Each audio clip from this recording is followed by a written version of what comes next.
cow and chicken. October came, and I fancied myself ready to try some Mycospawn again. One might think that I should have abstained a while longer, given my delusional death trip only 2 months prior, but I felt resilient after my blissful DSL journey. What did I expect to get out of it?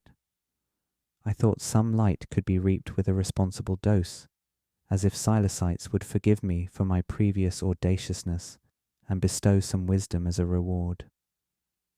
Lucky for me, Gibraltar happened to invite me to stay in Hip City with him for a weekend, with plans to consume Mycospawn at the Arboretum. The Arboretum is a huge tree sanctuary at the end of Hip City Transportation's Orange Line, where a wide variety of trees and plants have been imported from all around the world. That sounded good to me. I was all set with being surrounded by buildings. When I first arrived in Hip City, I had to walk through Chinatown to get from the bus station to Hip City College. It wasn't a long walk, and I had always enjoyed the energy of Chinatown right next to our college. Gibraltar and my other old friends had moved into the dorm next to our old dorm, a much younger building, with better food in the lobby areas. My emotions stirred a bit when I realized I was about to enter a 5-person suite that would have been my home had I not transferred. Was I missing out on the good times? The sophomore vibes were in full bloom, with everyone's rooms the next logical evolutions of what I had seen before. Dave leaned into his clown aesthetic, what with framed clown photos and a plush clown baby floating around the common area. I would say it was a great way to repel the ladies, but that never seemed to be a problem for him. We all exchanged pleasantries and informed each other of our current ambitions. Shortly after I dropped off my things, Gibraltar led me out toward the train for the Arboretum. We were to meet up with a group of people, a couple I knew and a few others I did not. Funny enough, Earl and his girlfriend Charlotte would be joining us, and Earl was to supply the Mycospawn. Earl had moved to the city, became friends with Gibraltar through his green power business, and had also doubled down on his variety of power substance distribution to become a straight-up Hip City dealer. Gibraltar and I walked down a trail into the woods and met up with everybody in a nook of dead leaves. That's where I met the others for the first time. There was Smythe, a quiet, scruffy fellow from a city on the Gold Coast. Antoine, a tall, skinny, glasses and intelligence type guy. And Cher, a girl half his size with similar intelligence and glasses. Charlotte was much bigger than Earl and wore a black and white striped shirt that matched her dyed hair, which was the striping of a skunk. Everyone but Earl and Charlotte consumed Mycospawn, and all of us took moderate amounts except for Smythe, who casually consumed an A-level dose. With the devil delusion still fresh enough in my mind, I didn't envy whatever he was about to go through. We collectively stopped on a hill when Gibraltar and I noticed these two people on an opposite hill close to us.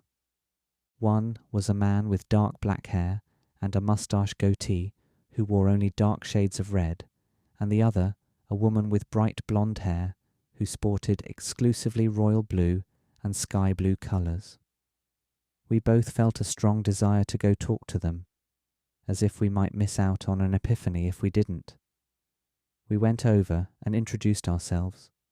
Their names were Eustace and Nina. Like me, they were also from the northern regions of the country and were only at the Arboretum as a junction in their hiking journey. They seemed normal enough, however it struck me as strange that their hiking trip would bring them to a forest so close to the city. I also couldn't help marvelling at how perfectly yin and yang they looked, like he was the fire and she the water, as if they didn't have a choice but to complement each other with their existences. We also just took some Mycospawn, I snuck into the conversation, and now it's perfect because you're both such great energy. I suppose I sounded like I wanted to be their unicorn or something. They giggled and approved of the consumption, as they wished us pleasant journeys and went their way. Gibraltar and I shared a real sense of exhilaration and looked at each other with eyes wide open, as if we'd just interacted with rare animals. Apparently, Gibraltar had a closed-eye visual of a lotus flower unfurling right before we spotted Eustace and Nina. It could be coincidental, of course, but I couldn't help but feel that the Mycospawn had unlocked a sacred interaction with peaceful beings in the great unknown. There was no real way to know whether Eustace and Nina were real when it came down to it. We didn't touch them and would never see them again. On the other hand, nothing really happened with them, aside from a brief, pleasant exchange of words. So how important would the reaction be to us in consensus reality anyway? We returned to the group and trekked on through the different forested areas until we reached a grove of pine trees. Overwhelmed by their beauty, I hugged a tree and felt it hug me back. I laughed and stuck my face carefully between the branches, which created a vision of dappled light coming through the pine needles. "I feel like I'm becoming the tree," I remarked to anyone listening.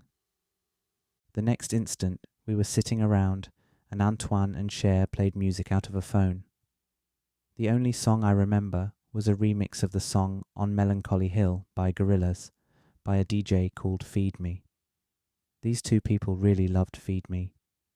It kind of just sounded like an emo rave version of the original, and the idea of a DJ called Feed Me with a green monster mascot cracked me up. I observed Earl and Charlotte as they bickered and joked with each other. I got the unshakable sense that Earl was the chicken to Charlotte's cow, like the old Cartoon Network show Cow and Chicken.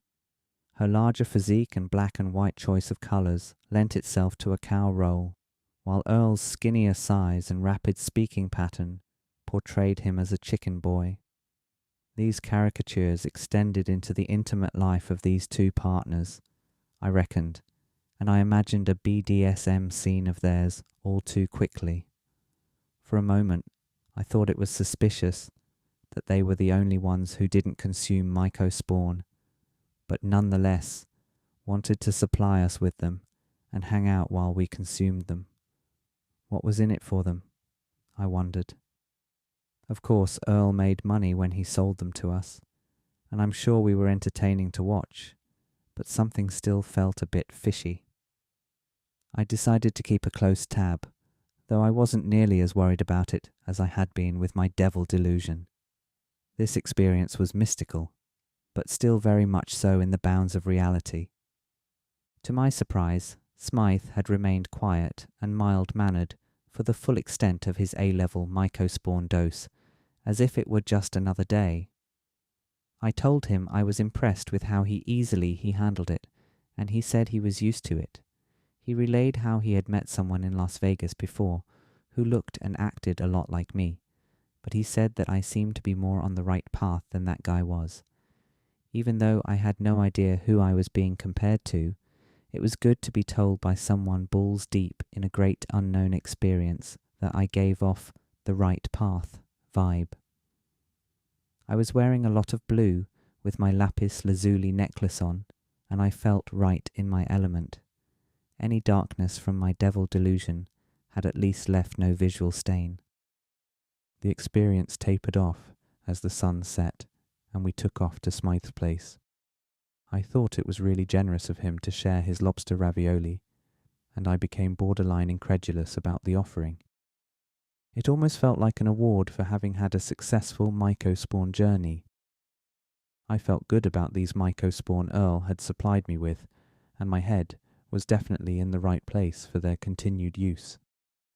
They would serve me well in my near-future Mycospawn career. Gibraltar and I left Smythe's after some casual green power consumption and made it back to his Hip City dorm. I slept well that night and took the bus back to Hip Forest the next morning, with more Mycospawn in tow,